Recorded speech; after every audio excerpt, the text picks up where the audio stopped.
I have a comment and a question. The way I'm experiencing the dying to self during curacy is recognizing that sometimes good enough just is good enough. When I was working, when I was paid to work, there was an expectation of a level of polish. And I'm recognizing that it's not helpful, actually, to strive for that level of polish, because then it becomes about me and it becomes about performance, not about being present to the people I'm with and being open to whatever the Holy Spirit is going to lob into the space. And sorry, my phone is ringing and I just have to ignore it.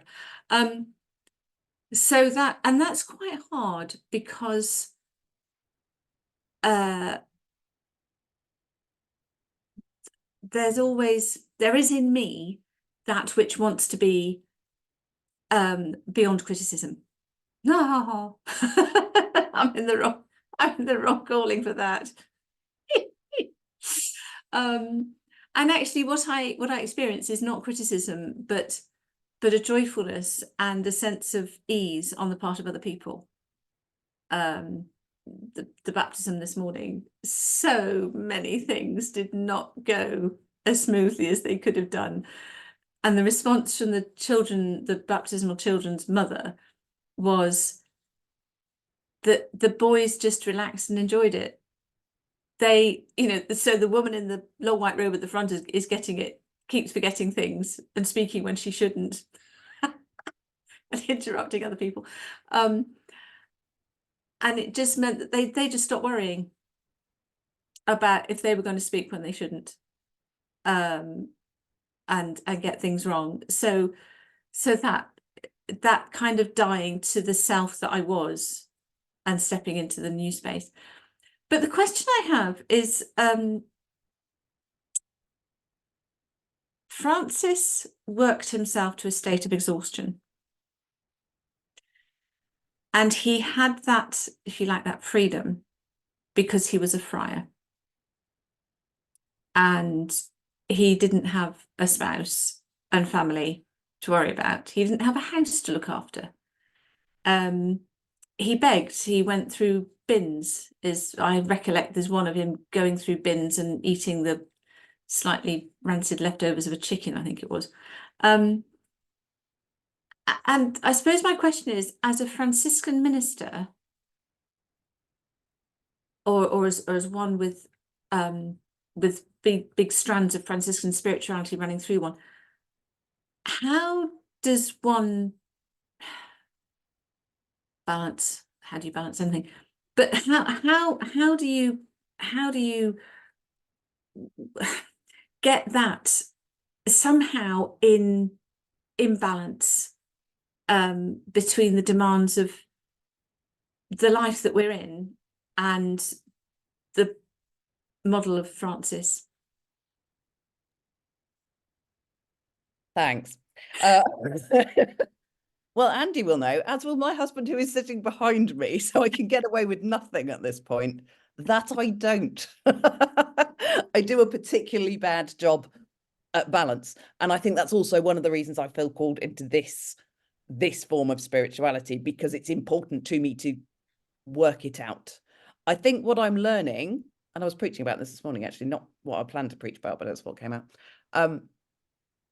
What I'm learning is that sometimes the time that we think is going to be the time that we're looking after ourselves turns out not to be. And sometimes the time that we think is going to be the time when we're working our socks off turns out to be a way of looking after ourselves.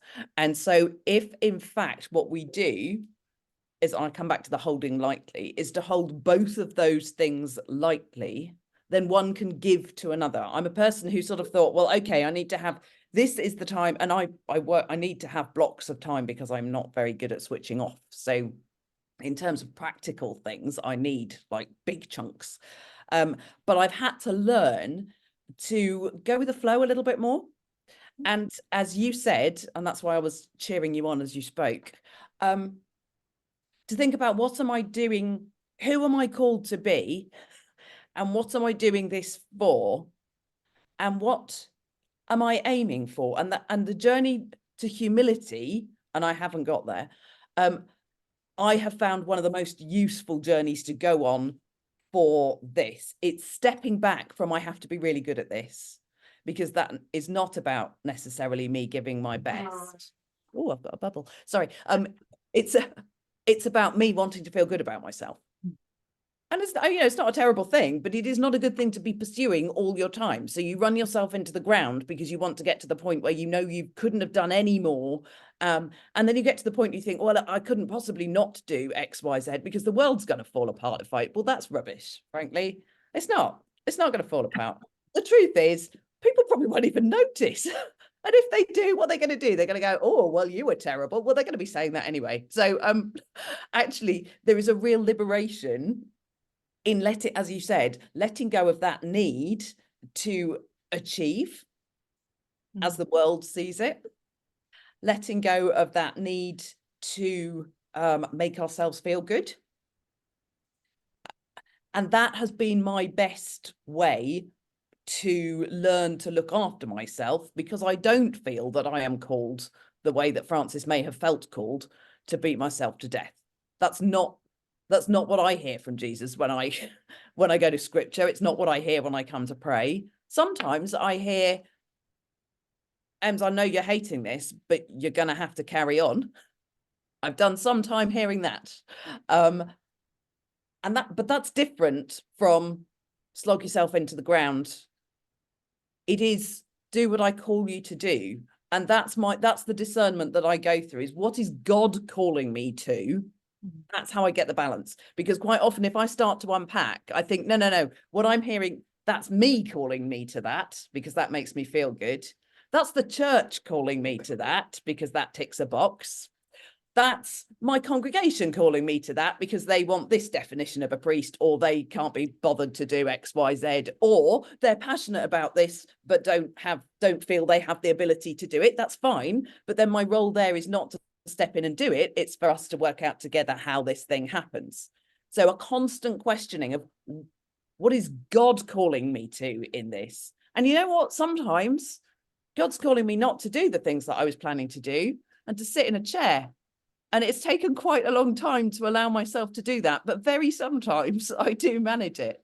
Sometimes I sit down in the morning in my quiet space. I mean, sometimes I sit down in the morning in my quiet space, full stop, really. But sometimes I get there and I sit down and I feel like God is saying, I just want you praying today.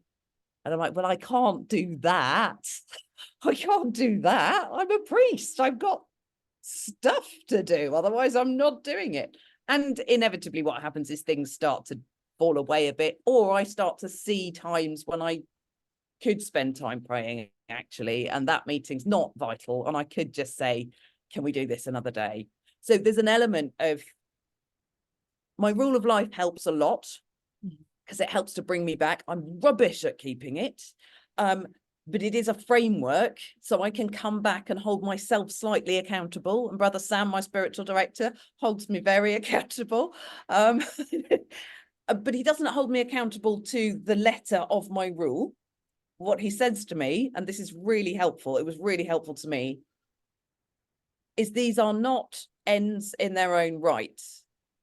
Your rule is about opening you to the work of the Spirit, and that is what you were about. So if what you've done is spend time opening yourself to the rule of the Spirit, but it wasn't the thing on your rule, doesn't matter. There's a line in the object. See, I've done some homework.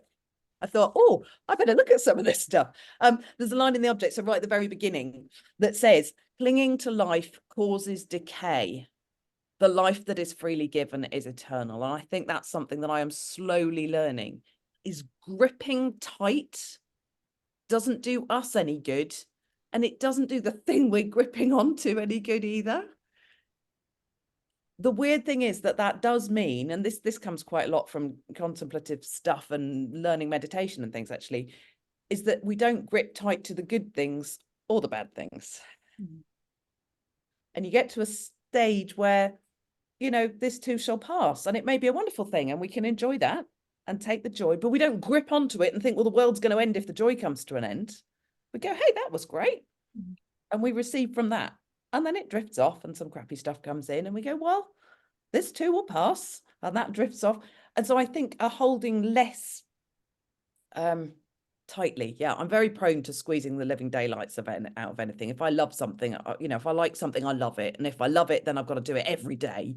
And, you know, we've done a Francis and we've stripped our clothes off in front of the bishop, and we, you know, actually there's an element of holding this stuff lightly. And I think that comes out, for me, that comes out of our rule. That does come out of the principles. It does come out of the Franciscan stuff. It doesn't necessarily come out of Francis quite so much. Oh, that's interesting. Bit manic. I mean, I wonder. So I'm looking at the stuff like, you know, let us die then, says Bonaventure. Well, go on then, die. Go on, silencing all of our cares, desires, and imaginings.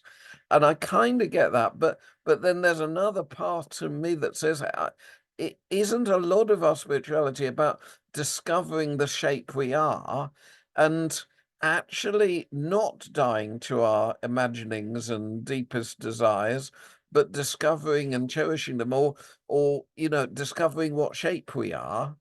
And that's probably God's doing. I don't need to kill that. So how do you live that sort of tension between the person God has made me is good, and at the same time I need to die to my desires? It's a tension, as you said. It is a definite tension. And I think I probably err more on the side, as you're saying, Andy. One of the things that attracted me to Francis was his liberation to be who he was made to be. He did stick two metaphorical fingers up at everybody who was trying to define him as something else. And I think it's important to hold on to that. So I think this idea of dying to all your imaginings and things is not about don't be an imaginative person, don't be a person of hopes and dreams, and don't be a person who's pursuing something. It's about coming back to, is the person that I'm paying attention to the person Christ has made me, or the thing that I've layered up on top of it? So I was thinking the other day, I think we're a little bit like stained glass windows. Each one of us is a different stained glass window, and God puts that Christ light in the middle, and that light will shine out, but it will be sort of shaped. It'll be a little bit us shaped for some bizarre reason. You know, what we're reading today, we were talking about two different churches, so two different sermons, which is why you're hearing two different things. But we were reading about the pots, you know, about how Christ's light is put in these clay pots. Well, each one of us is an individual messy pot with fingerprints all over it and stuff. And I think that is absolutely fundamental. But it's about finding the bit of us that God has made, not the bit that we've layered up over and over again. But I think God, and I think Francis appreciated this as he looked at creation. God has created something wild and beautiful and powerful and passionate. And, you know, Francis was unbelievably passionate. It was bonkers. You know, he wasn't hiding that. So I think actually it's about, scraping off the layers that I may have put on, or actually possibly as significantly, the rest of the world has shoved on top. And I've gone, oh yeah, put this on and put this on and put this on. And that clearing away and going, actually, what's the thing that God put inside? Because that's what I need to be. And when I start to find that, we all know it. When you step into those moments when you're in ministry, you just get those pure ministry moments where you think, oh, that's it. That's what I'm meant to be doing. I mean, unfortunately, I don't know about you, it's a tiny fraction occasionally of a glimpse, but you just get those moments you think, yeah, that's it. And I think that's when we realize that we're made beautifully different and marvelously different. And we were talking neurodiversity earlier, you know, as a member of an incredibly neurodivergent family, I relish all of that. It's really, really important. And I really do think Francis did as well. So I think the stripping away is not the true self that we're stripping away. It's the rubbish. The false self. Yeah. Exactly. It's the false self. It's get rid of all that stuff. And it's so liberating to start to find that and say, you know what, it's okay. It doesn't fit with the world. And they all think you're mad or whatever. But that's okay, because it's the you that God made. And that's fab. Fantastic. Bernard, you were about to say something, I think, and the conversation went in a different direction. Yeah, I was, because I'm a tertiary, I'm a novice. And my journey towards Franciscanism was kind of a long one, and is now coinciding with my curiosity as well. And I started looking into new monasticism with Ian Mobsby and what being in community with other disciples and with God as community might amount to. And I remember sitting in St. Peter's in the Forest, which had been recently refurbished thanks to a grant. And it's kind of not really in the forest, it's in Walthamstow, but it's in a bit of ancient Epping forest and surrounded by birdsong and now a fire pit and a beautiful churchyard and all the rest of it. And we were just chatting and we were talking about the journey. And I said, but I've been thinking, St. Francis was sort of like hearing build the church. I know that was a kind of a bit of a messy message, but rebuilt church, surrounded by creation in all its glory. And I'm thinking, never mind new monasticism, Bernard, there's an old monasticism that's been walking alongside God's creation for a long, long time. I said, and I'm thinking that that's the direction I'd like to go in. I've been online and looking at, all things tertiary and seeing where that takes me. And then Alex, my TI now, interim minister, then said, well, I'm a Franciscan tertiary. And so kind of, all went from there. But I think one of the things that we can miss out sometimes, we're not first order. So we don't take vows of poverty and chastity and all the rest of it. We don't live the life of an ascetic. We don't live on the margins of our physical being in order to enhance the growth of our spiritual beings in ways which members of the first and second order may. We live in the world, and the part of the passage that sort of like sang to me in that way was the figurativeness of the death. And I take on board what Emma was saying about, of course, we now know that that's a different science. I kind of think Jesus knew that that was a different science. And I kind of think that Paul knew that that was a difference. I think these guys knew that they were being figurative. But the part of the death that we often overlook, I think, because human beings are inclined to think of martyrish things and giving up, and that's the only way, austerity, austerity, austerity. That's our passage to virtue. Bit Pharisean, I think, sometimes, sackcloth and ashes and all that stuff. But the beauty, the hope, the optimism of the joy of the seed, pushing all its energy and its stores of goodness and spiritual goodness into growing more seeds, to me is kind of Franciscanism writ large. And if you bring the joy and hope of the spirit into the world that you live in, you kind of are, in one sense,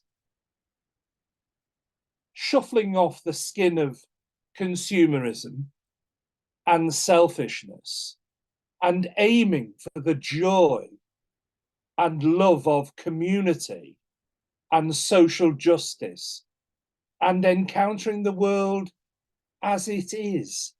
Because it's only if we accept the world as it is that we can change it into the world which God wants it to be, to my way of thinking. So there's a lot of drive in that.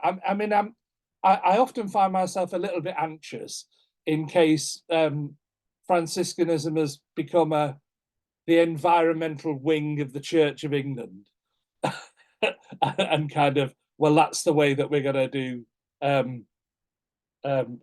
our bit for the environment. I think it's more than that.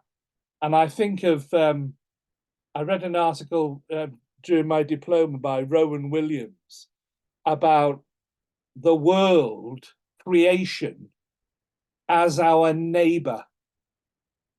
And I think that's kind of where I kind of end up going. And I couldn't do it without, yes, of course, it means trying to be a bit simpler in your approach to things as well. You know, not overcomplicating what's going on.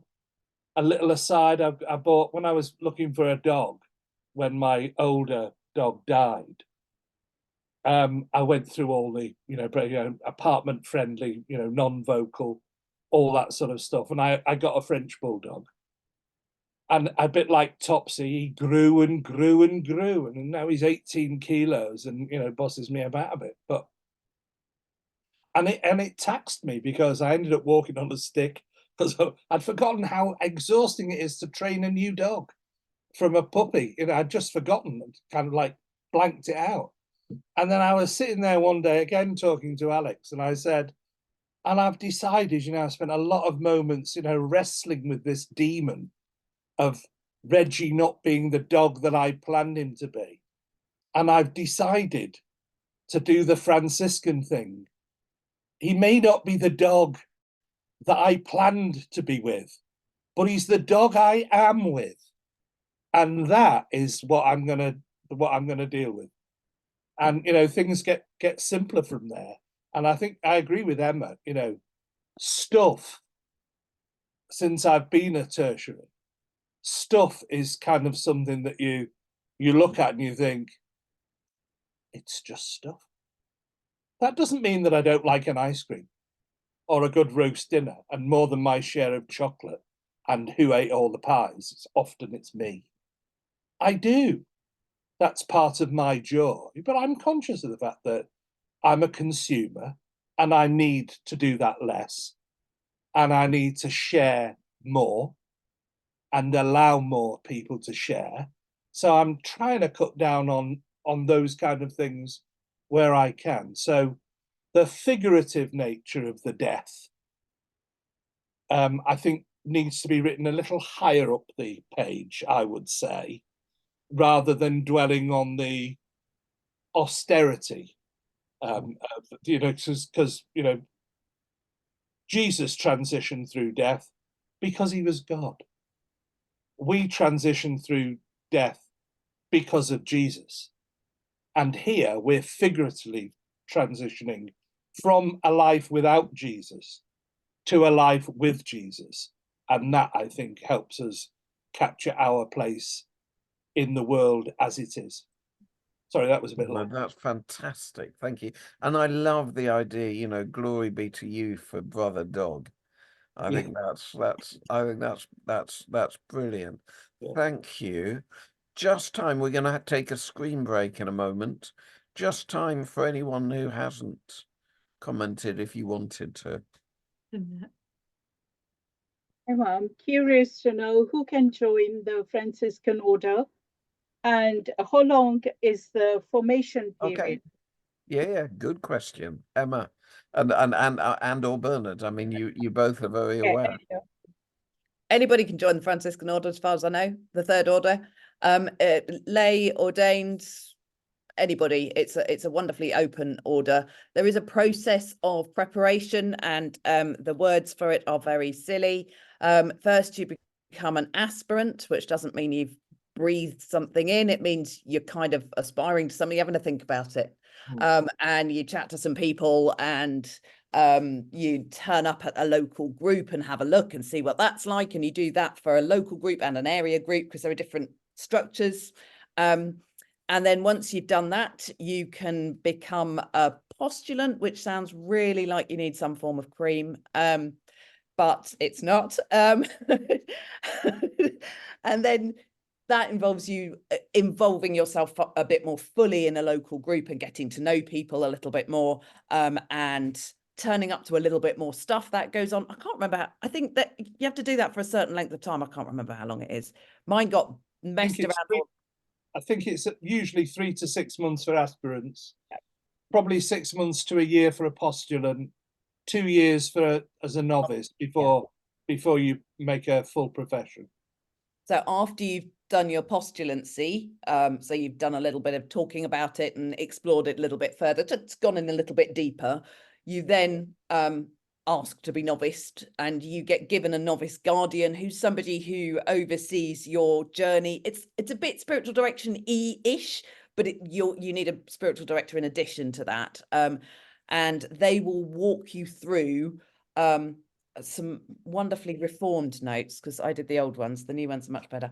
And you go through all the principles. So you basically start to study. You're given some reading material as a postulant, and then you're given a little bit more. It's not arduous. In fact, it's absolutely fantastic. I had Pat Mossop, who actually turns out to be a previous vicar here, just huge Franciscan journey thing I'll tell you about one day. But we loved it so much that after I'd finished, we carried on with some new notes, even after I'd been professed. So that's usually about 2 years, but it can vary. And I think mine got hiccuped all over the place. I got very impatient, which was a thing that needed working on. So I think that was part of the reason we slowed down. And then some people don't profess for much longer. Yeah, because the timetable is very much your own. Absolutely. Oh, you can take as long as you like. But individual journey in a community in which nobody is ever rushed and goes at their own pace. And when you're ready to make the profession, that's when you do it. There was somebody who was professed recently in our area who I think had been 7 years in formation. So, you know, it's a great thing to be. Even Reggie agrees. But what you can't do is do it quicker than 2 years, which is what I wanted to do. Sorry about the glare. So Emma, tell us something. What are you doing now with your life? And what does that have to do with your path as a Franciscan? Well, I have just landed in Plaistow, in East London, and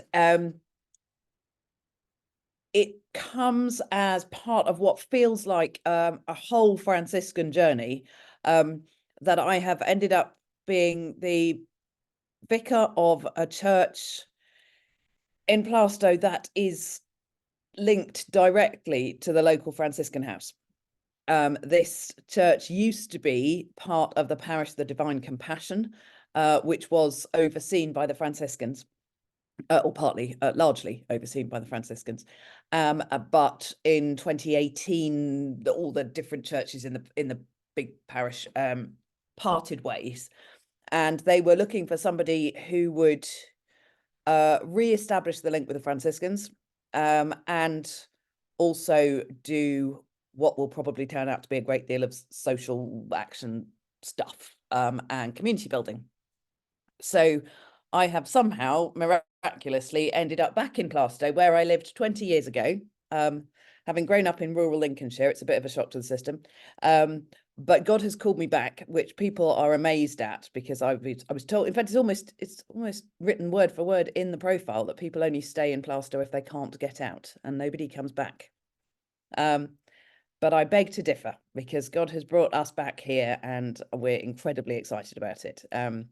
So I am working very closely with the Franciscans here. Brother Sam is based at this Franciscan house and is my spiritual director. Brother Julian is the heart of this community, and is just known by everybody. You don't see that much of him. It's just everybody knows him. So the Franciscans have a house that is literally just over the road from the church here. And I'm in there at the moment once a week, just chatting to people as they drop in. But the big part of the work that I'm going to be doing here is working. I've got 2 churches. One is the one that we're in, which is St. Philip's and St. James, and the other is St. Mary's. St. Mary's currently has, well, it's got an electoral roll of 14, but if we get 4 people at a service, it's enormous. But it is an amazing community building in the middle of a housing estate in a park with 3 schools, 3 primary schools walking past it, 2 secondary schools walking past it every day. And it clearly needs to be meeting the needs of its local community. And so I've been given the amazing opportunity of working with the community to work out what that is. And for me, that's pulling together a number of Franciscan threads. As I say, Pat Mossop, who is now what is he, provincial minster, isn't he, over the whole of Europe, bless him. It was my novice guardian. He lives over the road. I mean, well, a few roads away. He lives in West Ham, and he used to be the vicar here. So it's got a Franciscan thumbprint in it. I mean, everywhere you go, there's Franciscan everything's. And the church is used to having a Franciscan ethos around it. So it's quite wonderful to be walking in those pathways, but also the things that I need to do here are going to be very Franciscan in flavour. In fact, the first project that seems to be accidentally happening in a God way is going to be a garden project happening just outside here. And we've also managed to get ourselves amazingly involved with Citizens UK and CTC to do some community listening and a year-long programme with them. So that pulls together, again, other threads. I did the Citizens UK training, thanks to Andy, before my previous job. And so it feels like God said, look, you need to keep the Franciscan stuff going and you need to be here. And interestingly, my Franciscan journey brought me back to Plaistow because it brought me to see Pat in Plaistow or West Ham, and it brought me to see Brother Sam. And we used to live in this parish 20 years ago, with no awareness that this church even existed, or that the Franciscans existed. How amazing is that? So yeah, there's a strong link directly with individuals and the wider Franciscan community, which is quite beautiful. I think it's something that Bernard was saying, that actually the community is really, really important. When you join the Third Order, you're joining a community. You're not just an individual Franciscan who happens to be thinking similar things like other Franciscans might.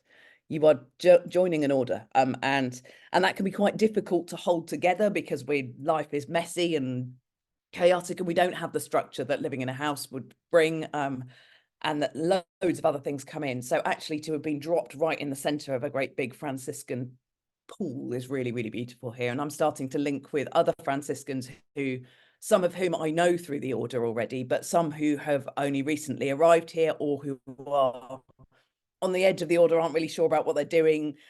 We're linking up together, and there's that sense of a community, like when you meet other Christians in a place that's not a Christian context, you've got some kind of connection. There's another level when you meet a fellow Franciscan, and you can spot them usually. So yeah, God's doing a great thing. And are all the Franciscans you're meeting Anglican Franciscans? They are at the moment. Is it?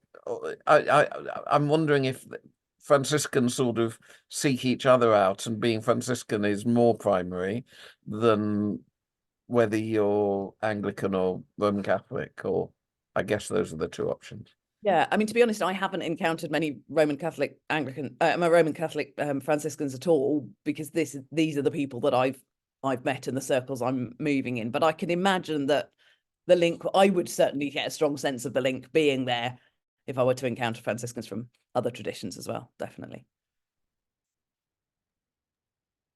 I think also there's been something of a cultural secret squirrelism about Anglican Franciscanism. It was a kind of like, seemed in the 30s and the 40s to be on and maybe culturally even further forward than that, on a needs to know basis. You know, the thought might be that you and your wife could both be tertiaries, but neither of you would know that the other was, which is kind of a bit, you know, bit odd, I think. But I remember talking to the previous Bishop of Barking when we were having the usual, how do we decimate the stipended clergy and keep going, about which I expressed a number of doubts.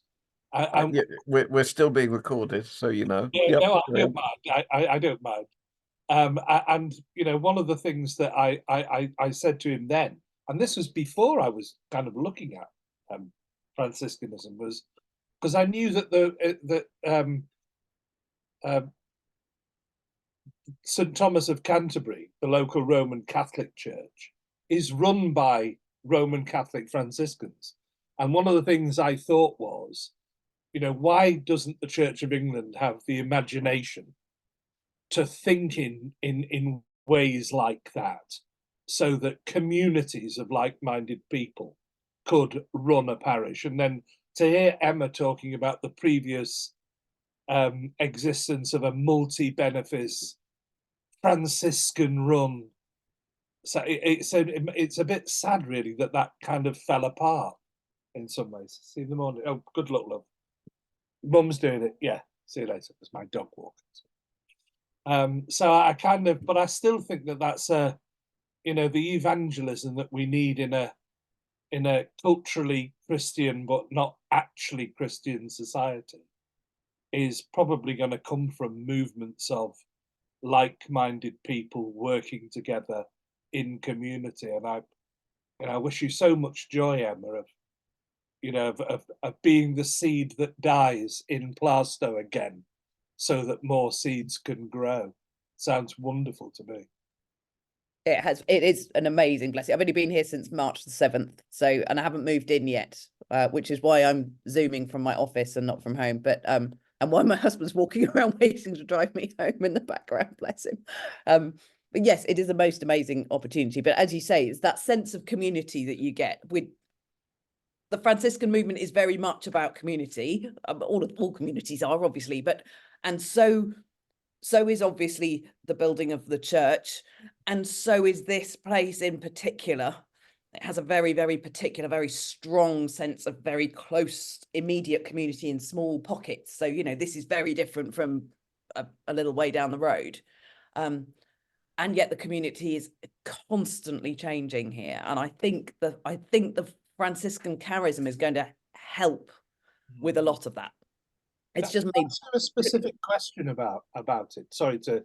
You can try linking it to the kind of our ministry as we go through IME to curacy and all the rest of it.